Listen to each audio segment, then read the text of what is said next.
Welcome to Middle East Briefing. The content of the briefing includes: who are Houthis and why are they attacking ships in the Red Sea?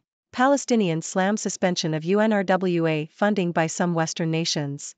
How leaders and diplomats are trying to end the Gaza war. Russia projects confidence as it pursues alliances to undermine West. Red Sea, Houthi attacks put pressure on Cairo.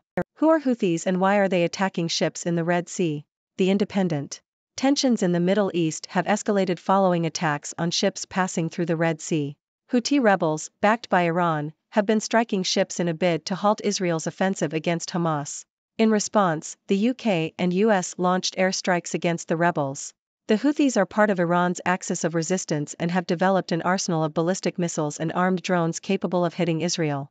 The conflict in Yemen, where the Houthis seized the capital in 2014, has killed almost 400,000 people and is viewed as a proxy war between Iran and Saudi Arabia. Palestinians slam suspension of UNRWA funding by some Western nations. Al Jazeera. Top Palestinian officials and Hamas have criticized the decision by several Western countries to suspend funding to the UN Relief and Works Agency for Palestine Refugees, UNRWA.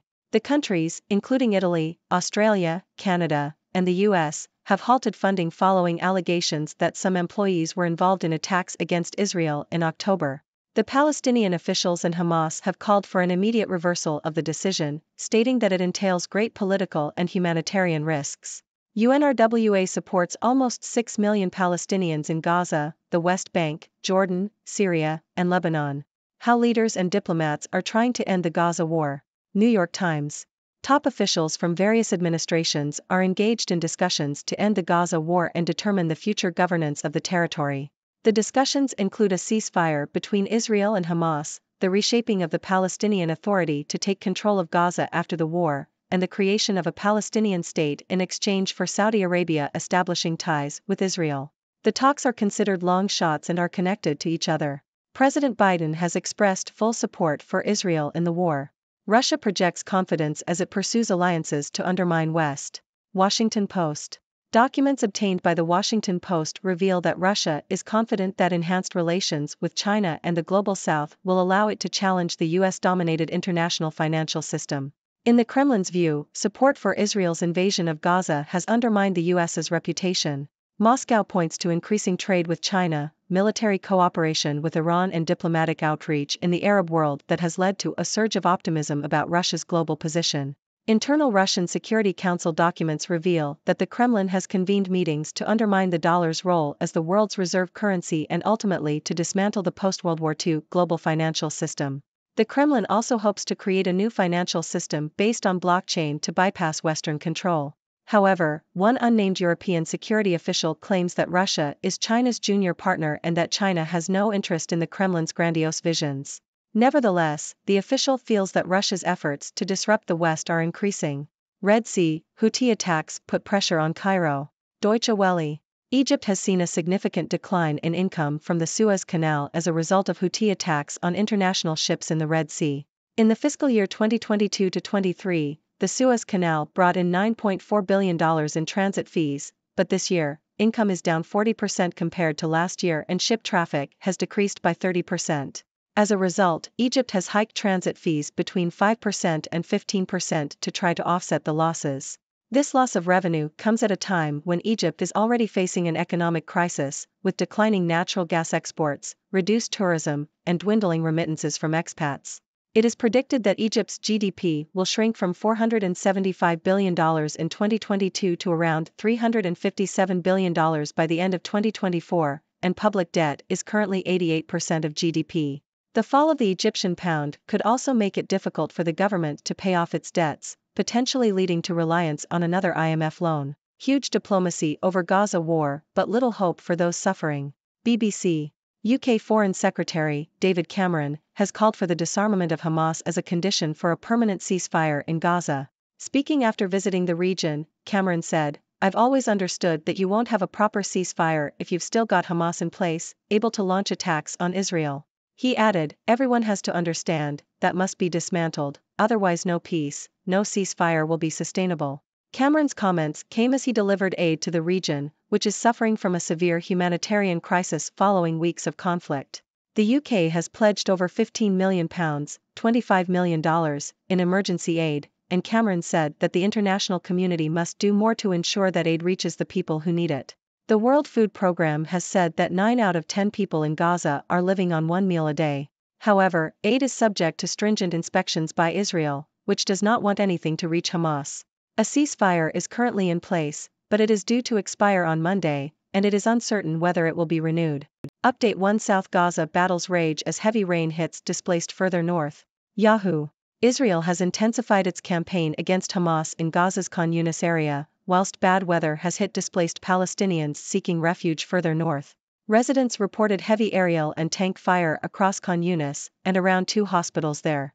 The Israeli military claims to have killed at least 11 gunmen who were trying to plant explosives near troops and others firing rifles and rocket-propelled grenades at soldiers in Khan Yunis. Over the past week, it added, commandos killed more than 100 militants and raided weapons warehouses.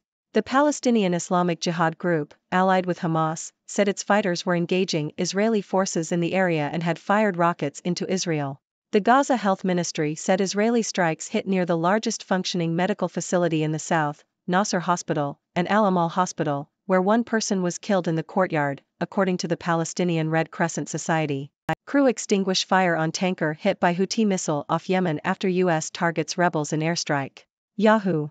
The crew on a Marshall Islands flagged tanker hit by a missile launched by Yemen's Houthi rebels extinguished an hours-long fire on board the stricken vessel Saturday sparked by the strike, authorities said. The attack on the Marlin Luanda further complicated the Red Sea crisis caused by the Iranian-backed rebels' attacks over Israel's war on Hamas in the Gaza Strip. UN fires Gaza staff over claims they joined Hamas attack. Japan Times. The United Nations has fired several staff members at its Palestinian Refugee Agency, UNRWA, following allegations that they were involved in an attack on Israel by Hamas militants. The news has led the US, Italy, Australia, and Canada to suspend funding for the agency. UN Secretary-General Antonio Guterres has called for an urgent and comprehensive independent review of the agency. UNRWA provides humanitarian assistance to Palestinian refugees in the Gaza Strip, Jordan, Lebanon, Syria, and the West Bank. The agency has long been criticized by Israel and Republicans in the U.S. for allegedly fueling the Israeli-Palestinian conflict. Has the war on Gaza hurt Israel's economy? Al Jazeera. Israel's war with Gaza is having a negative impact on the country's economy. The government has been subsidizing the salaries of mobilized reservists deployed to Gaza, many of whom work in high-tech industries such as finance, artificial intelligence, pharmaceuticals, and agriculture. The war has cost Israel around $53 billion so far, and this is expected to rise to $13.8 billion this year. However, the high-tech sector, which accounts for 20% of Israel's GDP and 14% of jobs, has continued to perform well, with many international companies still investing in the country. U.S. chipmaker Intel recently confirmed plans to build a $25 billion factory in southern Israel. Israeli startups managed to raise $1.5 billion in the final quarter of 2023. However, tourism and construction have been badly affected by the war. The number of tourists visiting Israel has plummeted and construction projects have been put on hold. The war has also impacted Israel's imports, with many goods being rerouted via Africa due to Houthi missile and drone attacks in the Red Sea. That's all for today's news update from the six-dimensional world. I'm Dr. Six, your friendly neighborhood observer. Let's quickly recap the main stories. Houthi rebels, backed by Iran, have been attacking ships in the Red Sea to halt Israel's offensive against Hamas. Several Western countries have suspended funding to the UN Relief and Works Agency for Palestine Refugees, UNRWA, following allegations of employee involvement in attacks against Israel. Top officials from various administrations are engaged in discussions to end the Gaza war and determine the future governance of the territory. Russia is confident that enhanced relations with China and the Global South will allow it to challenge the US-dominated international financial system. Egypt has seen a significant decline in income from the Suez Canal due to Houthi attacks on international ships in the Red Sea. UK Foreign Secretary David Cameron has called for the disarmament of Hamas as a condition for a permanent ceasefire in Gaza. Israel has intensified its campaign against Hamas in Gaza's Khan Yunis area, while displaced Palestinians face additional challenges due to bad weather. The crew on a tanker hit by a Houthi missile off Yemen managed to extinguish the resulting fire. The United Nations has fired several staff members at its Palestinian Refugee Agency, UNRWA, following allegations of involvement in a Hamas attack on Israel. Israel's war with Gaza is having a negative impact on the country's economy, although the high-tech sector continues to perform well. Now, let's dive into some analysis. The conflict in the Middle East continues to escalate, with various actors vying for control and influence. The Houthi attacks on ships in the Red Sea are not only a tactic to disrupt Israel's offensive but also a signal of Iran's support for the rebels. This proxy war between Iran and Saudi Arabia is a long-standing conflict that shows no signs of ending soon. The suspension of funding to UNRWA by Western countries is a significant blow to the agency, which provides vital assistance to Palestinian refugees. The allegations of employee involvement in attacks against Israel are troubling and highlight the complexities of the Israeli-Palestinian conflict. The discussions to end the Gaza war and determine the future governance of the territory are a glimmer of hope in an otherwise bleak situation. However, the talks are considered long shots, and it remains to be seen if any meaningful progress can be made. Russia's confidence in its alliances with China and the Global South is a cause for concern for the US-dominated international financial system. Moscow's efforts to undermine the dollar's role as the world's reserve currency and create a new financial system based on blockchain could have far-reaching implications. The decline in income from the Suez Canal due to Houthi attacks adds to Egypt's economic woes. The country is already facing an economic crisis, and this loss of revenue only exacerbates the situation. Egypt's reliance on another IMF loan could further complicate its financial stability. The call for the disarmament of Hamas by UK Foreign Secretary David Cameron highlights the complexities of achieving a lasting ceasefire in Gaza. The humanitarian crisis in the region is dire, and aid is desperately needed. However, the strict inspections imposed by Israel hinder the delivery of assistance to those who need it most. Israel's war with Gaza is taking a toll on its economy, but the high-tech sector continues to thrive. The country's ability to attract international investment in this sector is a testament to its innovation and resilience. However, other industries, such as tourism and construction, are suffering due to the conflict. Overall, the situation in the Middle East remains volatile and uncertain.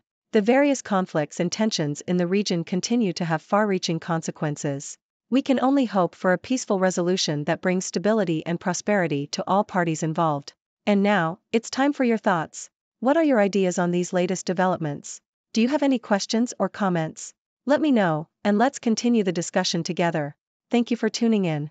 The content above showcases the latest briefing reports and analytical synopses, thoughtfully curated by the 6Do team. These insights stem from a wide array of reputable media outlets, think tanks, government sources, and specialized experts worldwide. We encourage you to explore these sources for a comprehensive perspective. Keep in mind that while the content may not always align with the official standpoint of 6Do Brief, it's not meant to be taken as absolute directives for decision-making. Comprising seasoned media professionals, learned scholars, and accomplished scientists, the 6Do team embodies a trailblazing, fully independent media entity. To customize 6Do Brief to meet your professional needs, you have the option to subscribe to a diverse array of briefings on our website, 6dobrief.com. Regardless of your location, you can conveniently receive 6Do Brief via email.